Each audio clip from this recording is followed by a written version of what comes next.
It's my birthday, so you know what that means. I get to pick the movie. This year, we're celebrating with Multiplicity from 1996, the sci-fi comedy where Michael Keaton proves that sometimes more isn't always better. From clone chaos to classic 90s humor, let's see if this birthday pick still holds up.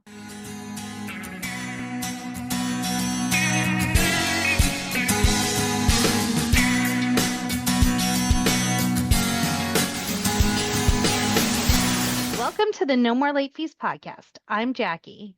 And I'm Danielle, and we're just two best friends and ex-Blockbuster employees rewatching some of the best and worst movies from the late 90s and early 2000s. And this week, it's a special one because we're celebrating Jackie's birthday. That's right. And for my birthday pick, I had to go with Multiplicity, the 1996 sci-fi comedy that gave us four versions of Michael Keaton. Because honestly, who wouldn't want an extra copy of themselves to help get things done? I don't know, that would be too, I don't think the world could handle four versions of me. But Uh, but before we dive in, let's get into some housekeeping. Housekeeping. If you love the podcast and you want to support us, here's a few ways you can. Help us out by leaving us a review on Apple Podcasts, Spotify, or wherever you listen. Your reviews help us grow and keep the nostalgia alive. And don't forget to hit that subscribe button when you hit the review so you don't miss any of our deep dives into your favorite Y2K And movies. if you want to show off your love for nostalgia and us, Mhm. check out our No More Late Fees merch at nomorelatefees.redbubble.com. From movie inspired designs to podcast swag, we've got something for every movie lover. So, Danielle, lay it on us. What is Multiplicity about? Well, Multiplicity follows Doug Kinney, an overworked husband and father who stumbles upon a groundbreaking cloning experiment. With too many responsibilities and not enough time, he creates multiple versions of himself to help juggle work, family, and life. But when each clone develops their own quirks, things spiral out of control in a hilarious way.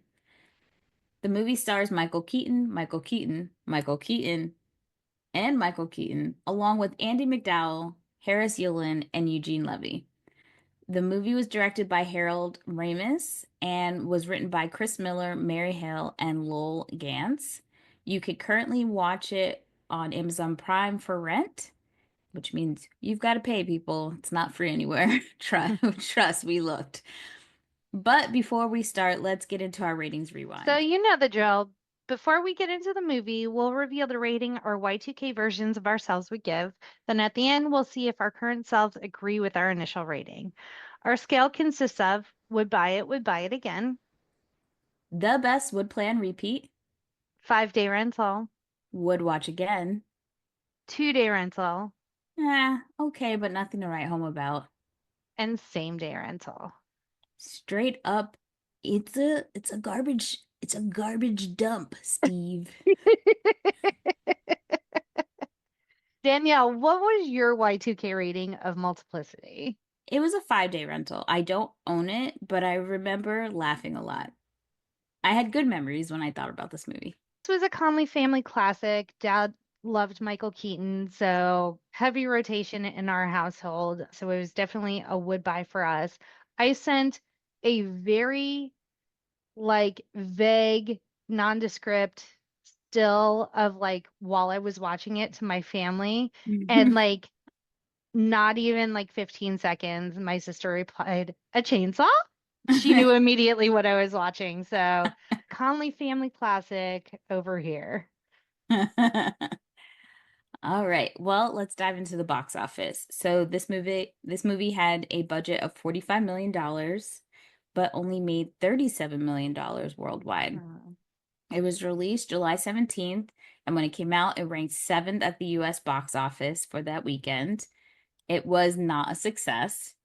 Some blamed the Olympic Games, and John Cryer, who's the head of exhibitor relations, disagreed that the Olympics were to blame. Instead, saying competition from other films were the cause since total grosses were the same as the previous years. Multiplicity was competing for the same audiences as Eddie Murphy's The Nutty Professor, and Independence Day was still holding on because remember it came out I think the first week Yeah. of July for 4th of July, obviously. So yeah, that's really hard competition to be up against those juggernauts, and they're two different genres. Um, yeah, didn't didn't have a chance. That's so disappointing. Well, let's see what little Raj had to say. Okay.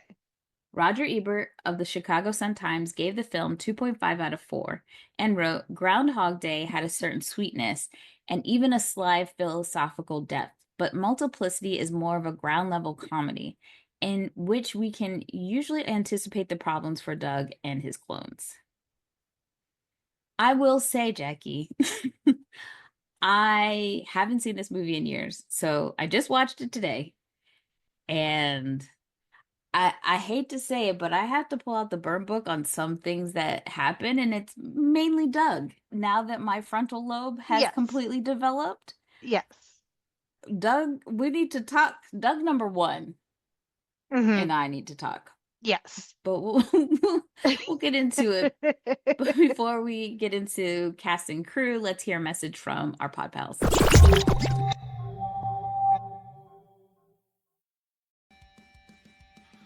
All right, Paul. So I think it's time we, made a trailer.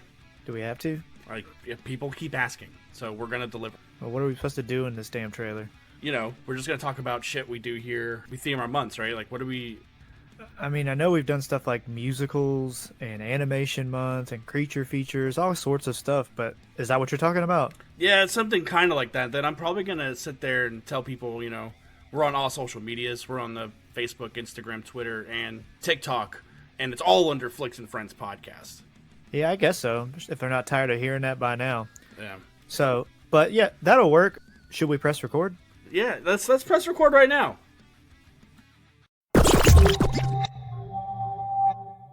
All right, Jackie, cast and crew. So Harold Ramis, the director, tried to convince Tom Hanks to star in the film. I think he would have done fine. I love Michael Keaton in this. I think he does a fantastic job as all the Dougs. Yeah, I mean, I I'm sure a million different people could play this Hmm. in a sense. I do think Tom Hanks would have been funny, but I just don't see anyone else right now beating Michael Keaton. Like, he did such a good job in the sense that each one of them distinctly felt like their own person, but also still had the core essence of Doug, Yes. which is like not an easy feat, especially since like he's playing off body doubles. There is nobody there when he's doing this. Hmm. I mean, I would say it's almost the league of Lindsay Lohan and Parent Trap. I That's a high regard for me. I will say, like, acting wise, and the difficulty in playing the same character, but like slightly different Yeah. 4 times. And even just like it's 1996. We don't have the luxury of like the technology and CGI that we Hmm. have today. Everything had to be replicated and replicated so that they could get all of like reverse shots, like all of that. Like it had to be so incredibly technical. Yeah. And for him to still bring like yes, Doug is incredibly problematic as a character, but Michael Keaton to have the same like energy for all 4 of these characters and carry that throughout the movie. I was like, this is an incredible, like just from a cinematic perspective, I'm like, everyone should watch this movie. Yeah. Like it's so well shot. Yeah. Harold Ramis did an amazing job. Like, again, the things that I probably have issue with Hmm. is that like now I'm older, I've been in relationships, and I think what his core issue was, so many of us are having that discussion now, which is so insane. Like, especially after COVID. I mean, we're talking about the roles of men and women in Mm-hmm. a household. We're talking about how the overconsumption of having to work takes up so much of your time that you really don't have time to do anything else.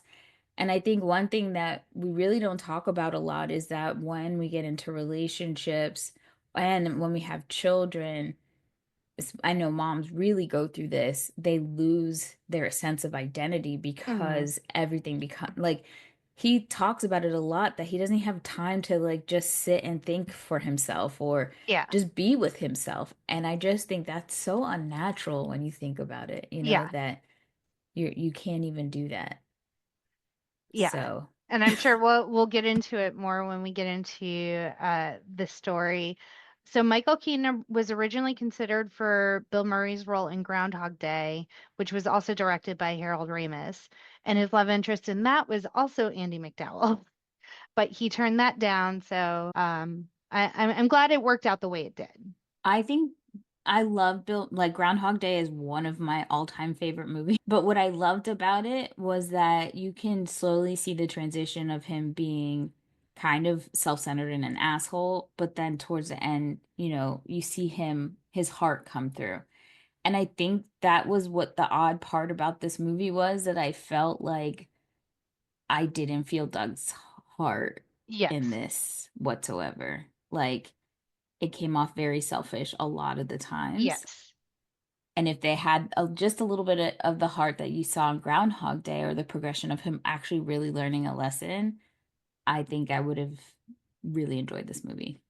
Well, and I know Michael Keaton has said in interviews out of all of his movies, he would be most interested remaking this movie with the technology we have today. And I Mhm. think that would be a really interesting concept because then you would have an opportunity to revisit that the pitfalls of this movie in which Doug is very self-centered and not considerate of like his wife is probably having the same feelings and she is not replicating herself. She's just Right. doing it.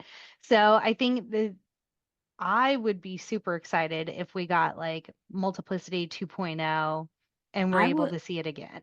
I would love it if we got Multiplicity Part 2, but instead his wife actually is the one getting clones and Oh, her I like it. perspective, and Yeah. then Steve's clones have to come back to help because things get out of control.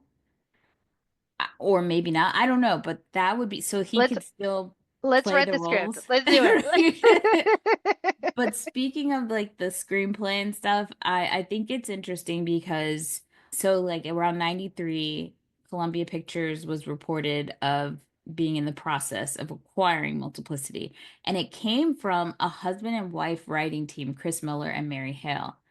And they based it on a short story by Miller, which was published in National Lampoon, which makes sense because so much of this sounds like it probably came from the perspective of a married couple. Hmm. However, Harold Ramis said he wrote much of the script uncredited. So I wonder if some of the nuances of the script got changed from, especially from Mary's perspective, Hmm.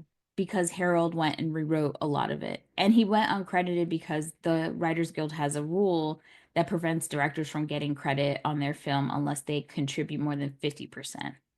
And he contributed 40% of the screenplay. So I don't know, my gut instinct makes me feel like there was too much male energy in that Yes. script. Yes. Because you do see in the wife's character, she is talking about very real things that women have to like we have terms for it now, mental load versus like physical load.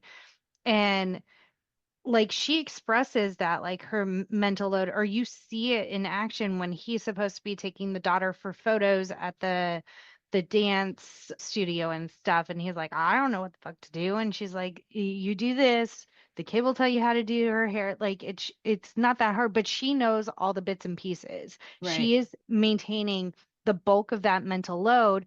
And when she approaches Doug and says, "Hey, like the kids are at a point now where I need to find myself again. I want to go back to work. I want to do stuff for me." And he kind of like pushes back on that. Well, Not just push back. He has a full-on hissy fit. yeah, And almost violent in a way, which was that took me back. yeah. So let's go ahead and jump in. So we're introduced to Doug. He's a construction worker married to his wife Laura, played by Andy McDowell. They have 2 young kids, and you can see he's just pulled in a million different directions, like we all are. This is not a unique story to Doug, No. which But he thinks it is. yes, Doug thinks he's the only one struggling. And I do have empathy for him because there's a lot of stuff happening at work. But if my therapist was to look at this, she probably would say some of the things that Doug is experiencing could be avoided if he set some boundaries, if Yep. he like he gets in trouble because Gene Yeah. Levy he fucks up by demolishing the wrong house's driveway. So Hmm. now he's stuck with this instead of firing the guy for what looks like not the first fuck up. And so he gets in trouble about it at work, you know. It also seems like Doug has time management issues. Yep.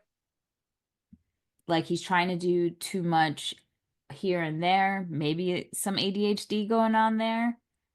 Because like his boss tells him that he doesn't like he hasn't finished projects. Hmm. So yeah. Yeah, a lot of this could have been solved not by replicating yourself, but just going to a therapist and getting on some ADHD medication. Yeah. And And more so communication with his wife. Like she is there to support him. Like we see that very obviously in the movie. And like if he had shown the same amount of support, it would have been this team effort instead of him struggling over here and her struggling over here. They could have figured out a way to make it work. But again, Doug thinks he is unique in this situation and no one else is struggling on the same level as he is. right. There's no thought outside of himself this whole Hmm. movie until she takes action. Yeah. I hate to blame Laura in this, but I do because this behavior is normal for them because she's allowed it to be normal for them. Yes. And like the way she even says that she wants to go back to work, she doesn't say she's going back to work. She asks him for permission, which blew my mind. But I know this is a different time, I Hmm. guess. I don't know. But I was like, girl, you crazy. Because, And so I live with someone who undiagnosed but has ADHD and he likes projects. And we call him the 80 percenter because about 80% of the way through a project, it's done enough and it loses the sparkle and the newness and he moves on to something else. But if something is really important to me, Mhm. he will do it. Like if I ask him to do a project, he will do it and he will finish it because he knows it's important to me. So the fact that they're sitting in this house that is like in some areas has no drywall, like the walls have been taken down and they're just sitting in like a half renovated house for Right, God knows how long. I'm like, bro, like your family has to live here. right. That What it are is you what doing? it's like having a dentist as a husband, but your family's teeth are jacked. Yeah. Like make it make sense, bro. Like Yeah. what's happening? I always say like the cobbler's children have no shoes. It's because like Yeah. my car never gets worked on because all the other cars are getting worked on. But as soon as I say that phrase, Ken's like, okay, I'll go change your brakes, shit your like, It's so funny. I learned recently that my great grandfather was a shoemaker. oh, And so, like, it's funny to me because everyone talks about my granny, but I'm like, I ain't never hear nobody talk about grandfather. And the despise that came from my grandmother that was like, "Ugh, that man from ain't Nana. shit." Yeah, she did Oh, not like her daddy. She's like, we ain't had no shoes, and that Negro was a mm, shoemaker. I hear you, Nana. I was like, damn. So so now Doug is on a construction site. Other people, like, it seems like he has surrounded himself by idiots that don't know how to do anything. So then he is overly stretched because he is compensating for their errors. But again, not firing anyone. Right. So, but then like, and it's at this university, and so this like it seems like a real hippy dippy professor comes up to him and he's like, "Hey, I have a solution for you." Which I'm sure whatever board of certification or scientific board would have locked his ass up because it's so unethical that he's just doing this I hear without. clone, and when they make a clone of two, I'm like, and the professor man said this was okay, like without Doug number one's permission, Right. and you're making a clone of a clone now, like what is happening? And yeah. Ugh. So we do get What I just like our script, what I uh, would love is if Laura gets a clone and that clone has wants nothing to do with Doug. That oh, she like like lesbian Laura. not even lesbian, like she just leaves him and finds like she goes and finds a way better dude. Like because there's a part of Laura that's like I could do better and Yeah. she does go and do like almost what I would love is if every clone version of Laura has no interest in Doug, none, Yeah. like new boyfriend, gay, asexual, like all of them are like, yeah, it's not for me. I Like think that would be like hilarious. old cat lady. Like I Yeah. just want to move to a compound with my friends and have cats. Yeah. I don't want this. So we meet Doug number two, and he's kind of like the more masculine version of Doug. Yeah. And his voice is Beetlejuice light. That took me out of the movie a little bit. Because, like, at times I'm like, that's just Beetlejuice's voice. And I'm like, oh, okay, that's Doug number two. So he is the one that, like, he's going to work every day. He's running a tight ship on the construction front. And that frees Doug number one up to I help more at the house. I had questions. Like I would just imagine because Doug one is kind of running everything and giving them rules like they're not allowed to be with Laura. That's rule number one. Hmm. You're not allowed to sleep with Laura. But like he is the only one working and making money for all of them. Now, mind you, before they had four mouths to feed. Now, how many more do they Yeah. have? And off of his one paycheck, and he's the only one working. I started to think too hard about it, but Yeah. Especially when four comes into play and like he's just he, he's special needs. and he's eating them out of house and home. Right. Yeah, so Doug number two kind of takes care of the work things, but then Doug number one decides, hey, running a household is hard work. Right. Even though I don't have to work right now, this shit's still really hard. He takes his wife to a restaurant as if they're going to have like a great date night. She's super excited, and he tries to break it down to her that, yeah, this isn't working. Not, and she doesn't even know there's a motherfucking clone. Yeah, She just knows that she has told him that she wants to go back to work, which she did. She goes back to work as at a real estate firm or yeah, whatever. And she pretty much said, you need to help out around more in the house. Initially, before the clones, he freaks the fuck out on her and makes her cry. yeah, Like he is eating cereal and he slams that shit. yes, Like it was very abusive light to me. yeah, So now things are good because they have the clone, so he's not having to go to work and stuff. But like he's trying to tell her this ain't gonna work for me. You need to go back to your role. And this is the one time I feel like she shows that she has some sort of backbone because she tells him no. I feel like this is the wife's writing. Like the little bit we get of Laura's pushback of like, no, we're gonna have to figure this shit out because I'm not quitting my job. And she has one of those jobs where she can be available for the kids and stuff. She just Right, needs a little extra help. She's not doing like an office 9 to 5 where she's not going to be home till 6 at night. right. And I need you to have dinner on the table. I need you to pick up the kids. It's a little bit of help. Hey, if I'm showing a house, can you go run the kid to dance class? And I hate the idea. This is like one of the things that bothers me. And maybe this is why I'm not married and don't have kids. But I hate the idea that you guys go half on a baby, right? Like you go and have this child together, and it seems as if I'm asking you for Yes. help to take care of your own child. Yeah. I don't get it. Like, why do I have to ask you for help? But like Yeah. you said, it has to be like a teammate situation. And I really just think that before you get into a marriage, you have to have those conversations about what is expected and what you want to do. I know that can change. I know a lot of people think that they have no idea what it's like to go in to have children, first and Yeah. foremost.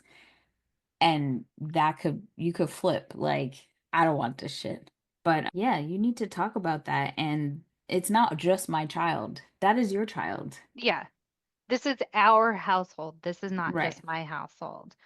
And I think like I saw a TikTok recently where a lady was just talking about like it's not even like the husbands are always like, yeah, just tell me what to do and I'm happy to help. It's like, no, you need to be thinking about what runs this household and taking the initiative of just fucking doing it. I shouldn't have to tell you that, like, we need to go out and buy more toilet paper. You see, like, you're taking the last roll. Okay, let me run out and get more. Not, I'll put it on my list for my wife to buy. Right. What and here's the thing that never sits right with me. Before we got together, and this is why like I personally think people should like at least have some time to like live by themselves Hmm. and then like get together. But like if you were living by yourself before we got together, you had to get paper towel, you had Yep. to get groceries. So you know, I don't know what ends up the shift that happens for a lot of men where they don't do it. Now I'm saying a lot of men, not all men, I don't want to hear it. But a good amount of them, they were living whole lives beforehand. Now, I know there's some men who were living disastrous lives where they weren't clean and all that other stuff. That's a whole nother subject. But if you were taking care of yourself, why all of a sudden that we're together now, you don't know how to do anything? Yeah. Ugh. So, and we see they have like an apartment over their detached garage. And so that's where Doug, and it's like a disaster. Like they've just used it for storage for a really long time. And so he kind of just puts Doug number two up there and he's like, here you go. Like you can clean it up. It's fine. Like, Y- bitch, you just made me. I'm brand new. And now I have to clean this entire place and live by myself and like be isolated. And I don't get to see my wife, which I have all the memories of her. Right. And now I don't get to see her or my kids, and you just like expect me to go to work? Like, So selfish. And he doesn't, but it's like so many good metaphors that he doesn't even love himself. yeah. Yeah, because like I would have been much happier if he was like, "Hey, this is what we're gonna do. Like, I'm gonna go to work Monday, Wednesday, Friday. You go Tuesday, Thursday, and like we'll Hmm. just debrief each other each night. And then like, and that way I get a break, like you get a break Right. type thing. But no, it's like, okay, you work now, and I'm just gonna be at the Go house doing go whatever. play Go golf. yachting. Yeah. The fuck? It's real. Like it would be like, okay, my dude, here's the plan. Hmm. You get acclimated with work and stuff. You could be in the house with Laura. I just need a week's vacation and then we could swap. You do the Yeah. same. Yeah. Because he, like you said, he has the same mental load as the first version. Yeah. So he too needs a break. Like, what do you mean? Yeah. Yeah, Doug number one is an asshole. Number one needs a kick in the ass and some therapy. Mm. So because it's all overwhelming at home, and Laura's like, the fuck, I'm not quitting my job. Figure it out. His solution is I'll just go clone myself again to handle all the house stuff, and then I'll get time for myself. What I really don't like with this is that this Doug number three isn't like if Doug number two is ultra masculine, Doug number three is ultra feminine. And Hmm. it's almost to say, this works because you have to be feminine to do these things. Yes. Didn't like that. Yeah. Although I do really like the scene where he's like looking at her and like he puffs Oh, out her hair and he goes like, do this. like I it did frames really your love that hair. scene. Yeah. I also love how her eyes roll and glaze over when he is showing her how to take food and put it in aluminum foil properly without air. And I was dying because it felt like something my mom would say to me Oh, when I just want to get out of the kitchen. the mansplaining that happens in that kitchen and the TTF, tuck tuck fold. Like, so no air gets to it. She's like, bitch, like I've been doing this our entire relationship. Don't be telling me how to fucking put leftovers in the freezer or refrigerator. And he's like, "Oh, second shelf in the freezer where the meats are." Like, yeah, I would definitely think he had bipolar disorder or something. A Something 100%. is And I off. think at one point she does say, like, She are does. you okay? Like, do we Right. need to get you checked out? Because this back and forth is not working for me. Wild. It's also crazy that in that same restaurant scene, the restaurant, the people at the maitre d at the restaurant was being really weird to Doug One, and they both noticed it but kind of just like played it off. And then you realize it's because Doug number two is there with Ann Cusack, one of the ladies from his job, and he's telling her, oh, he's been living in the garage for a month, and she's so down to sleep with this married Oh, man. yes. It's insane. She And is part of the problem. but it's true, like that's why his solution to Doug number two's issues, which is like, hey, I'm I'm in this, lonely.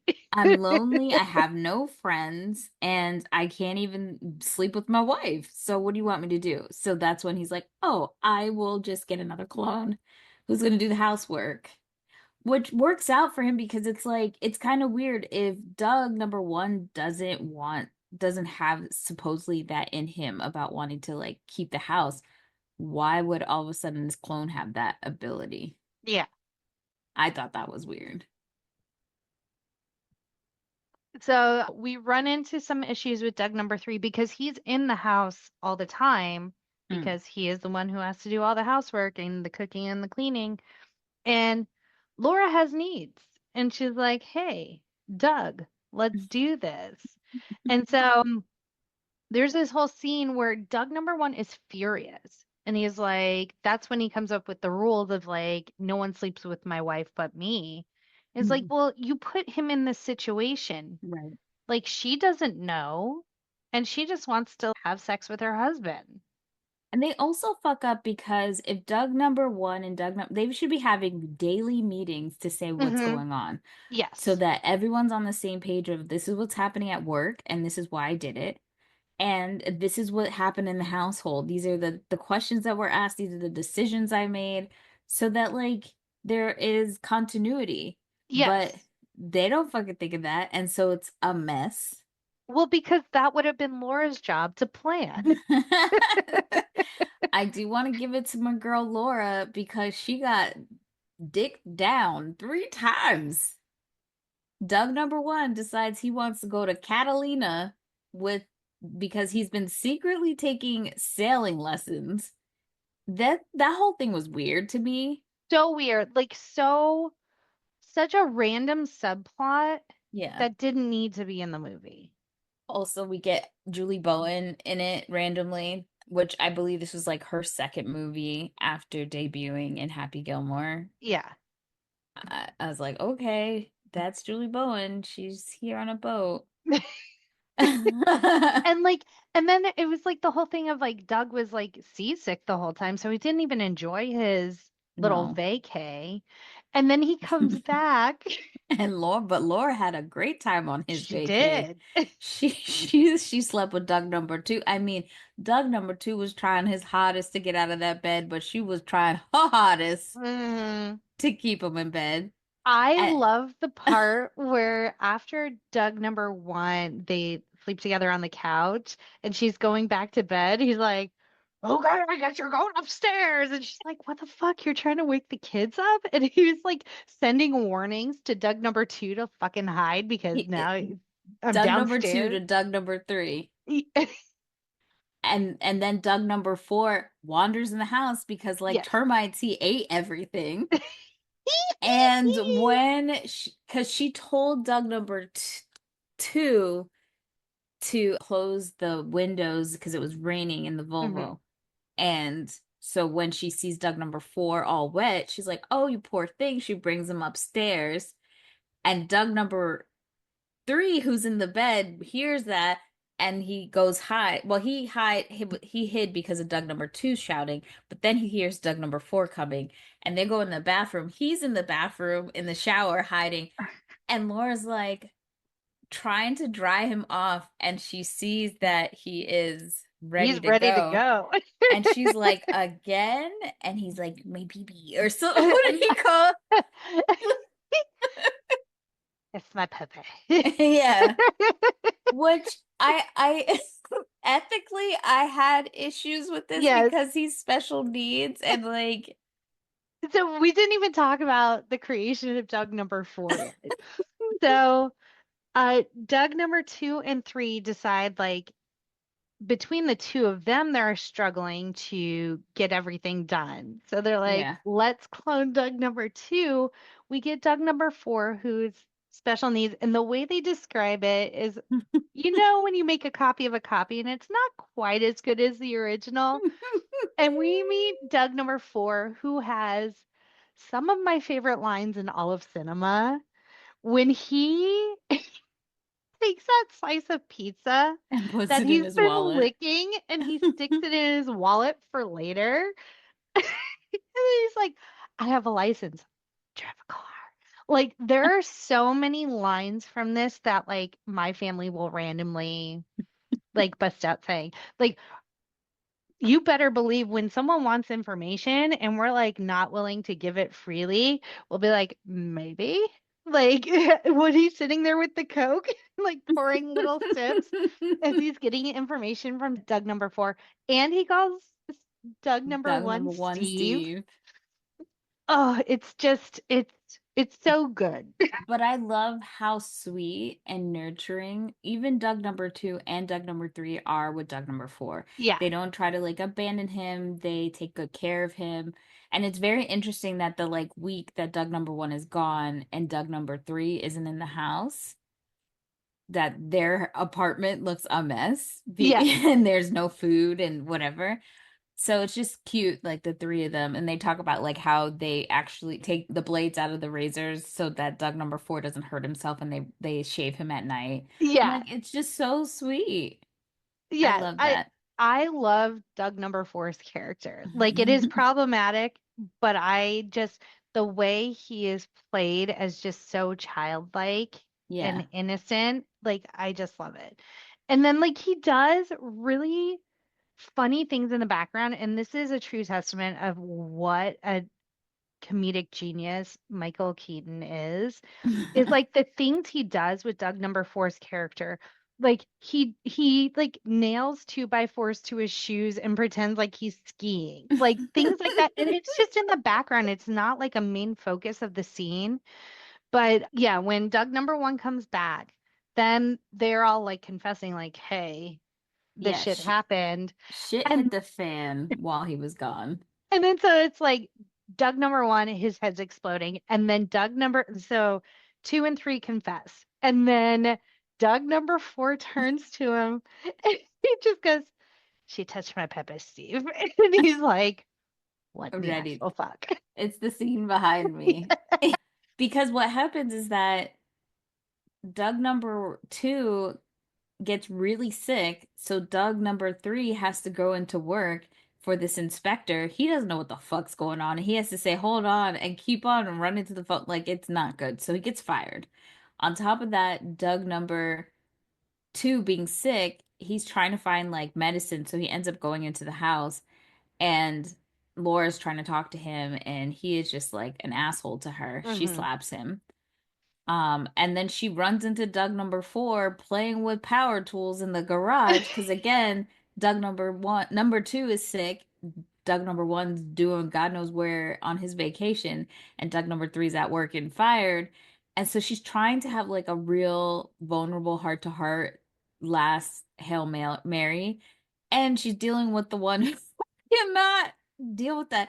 She's like pleading, and he's like, I want pizza. Yeah. And she's like, bitch, bye.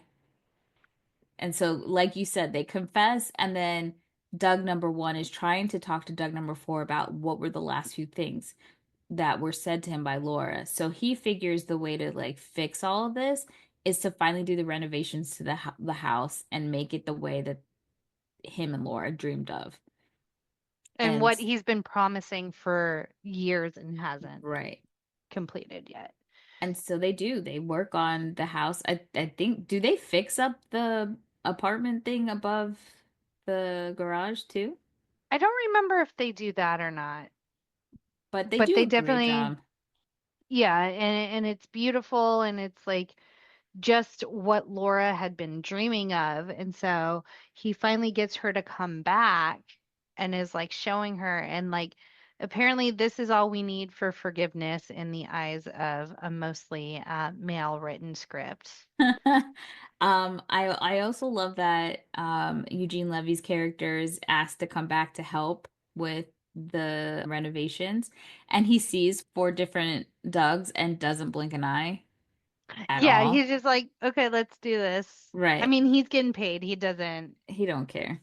And then after all is good and Doug, quote unquote, learns his lesson, he's decided he's going to go into business for himself, which I would think that would make Laura even more stressed the fuck out Yeah. because that's going to take a while.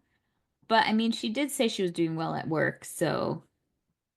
And then the rest of the Dougs pile up in a car and head to Florida. I'm like I start thinking about all sorts of things, taxes, social security, like Yeah. what is happening? Yeah, they go and they open a pizzeria on the beach. So three is in charge of the kitchen. Two seems like he runs the front end and like schmoozes all of the tourists. And then four is the delivery guy, but he has the pizzas sideways in his little bike basket. And they said he has two jobs. He delivers papers in the morning and he delivers the pizzas in the afternoon.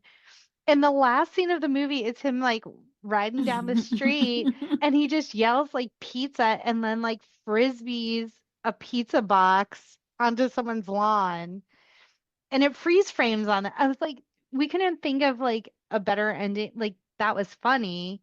I think it would have been great as like a post-credit scene, Yeah. but like we don't really have a conclusion for dog number one other than like Laura moved back into the house. Yeah, and she also is in the car with the kids and sees the cars of Doug's, and she's like, "Well, when you love someone, you just see them everywhere." What? Well, especially after everything she's experienced these past Right. few days, like that would make a whole lot more sense. It's like there were multiple Dougs that I was getting instead of one crazy ass Doug. Right. Yeah. Anyway. And that is multiplicity. Ah, good Lord. All right. Well, in this scene when Doug is getting cloned the first time, he mentions he doesn't want to turn out like Goldblum in The Fly. Michael Keaton was offered the lead role of Seth Brundle in the film, but turned it down. I can't watch that movie because it's body horror to a whole nother extent. Yeah. But Even though could you're boozing it. I could have seen either one of them probably in that one. Yeah. Columbia Pictures unsuccessfully challenged the film's PG-13 rating to be changed to PG. In the end, the PG-13 rating was upheld and kept. Yeah. There's some stuff that I think keeps it from PG. Yeah. True. Michael Keaton doesn't wear a wedding ring throughout the movie to prevent continuity errors. Like you said, the movie was very technical. I don't know how many like mess ups you see, but Yeah. yeah. Yeah, and I can see that in his line of work, he wouldn't wear a wedding ring because it would be a hazard, like if his finger got caught on something. Like it's Hmm. the same with mechanics. They don't wear wedding rings, or now they wear silicone because if Hmm. it catches on something, then it just breaks rather than degloving your finger. So, Right.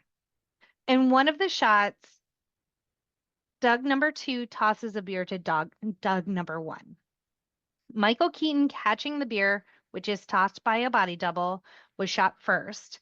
Then Keaton tossing the beer, this time to a body double, was filmed later. Keaton's toss so perfectly matched the body double's original toss that the planned special effects of digital erasing the tossed beer can, then adding in a digital beer can was not needed, thereby saving the production quite a bit of money. This was referred to by the special effects crew as the $1 million miracle beer can toss. That's pretty awesome. Yeah. And like in thinking, like looking at the budget for this movie, I was surprised that like 45 million seems low for how many technical and special effects this Yeah. movie has. Because we just did Whatever It Takes yesterday, and their budget was almost the same. Where? Again, we don't know where it went. Where was that? So yeah, like I mean, he saved everyone a bit of money. Yeah. Doug Kinney, the character, was named after Ramis's friend and National Lampoon founder Douglas Kinney. Interesting. And then And Doug's car is a 1974 BMW 2002. And you were talking about Beetlejuice voice earlier. On the day of the building inspection, when Clone 3 calls about Doug being sick, Michael Keaton uses the same voice that he did in the movie Beetlejuice. The building inspector is played by Glenn Shaddix, who also was in Beetlejuice. Yep. Otho. R.I.P. If you guys have any comments about this movie, you disagree, agree, if you're listening on Spotify, you can leave us a message there. Or you can hit us up at No More Late Fees on Instagram, Facebook, TikTok, Twitter, YouTube, and Threads. Maybe just give Jackie a shout out birthday message. Never, yeah, she would love it. Okay, so rating. Danielle, what is your present day rating of this movie? It's a 2-day rental for me now. I was getting real mad for a minute there. For me, I acknowledge that it is a very problematic movie. The whole Mhm. time I was like, oh, poor Doug, your wife is still doing this without a fucking clone. Suck it up. Right. But also, I love You this love this movie movie. and it's a would buy for me. I think if you're looking for a double feature night, Multiplicity and Mr. Mom are perfect. Yeah. I was thinking about watching that again. I think it's so well acted. Like Mm. the characters questionable, but Mm. it is so well acted. Michael Keaton is just his comedic timing in this flawless. Andy McDowell does a great job with what she's given. I just think it's worth a watch just for the cinematography and the special effects and knowing that it's from the mid 90s. And you'll laugh. Yeah. Like there are laugh out loud funny parts in this movie, which I think gives it a lot of grace for all of the shit they get wrong. But if you have a different opinion about Multiplicity, Hit us up at our quick drop, 909-601-6653. Twat us at the Twitters, hum us at the threads, butterfly in the sky at blue sky, and you could be featured on a future episode. And join us next week as we take on the teen rom-com, Whatever It Takes. It's a wild ride with our pal Gina, who we are indebted to for watching it with us. Yeah. And as always, be kind and rewind.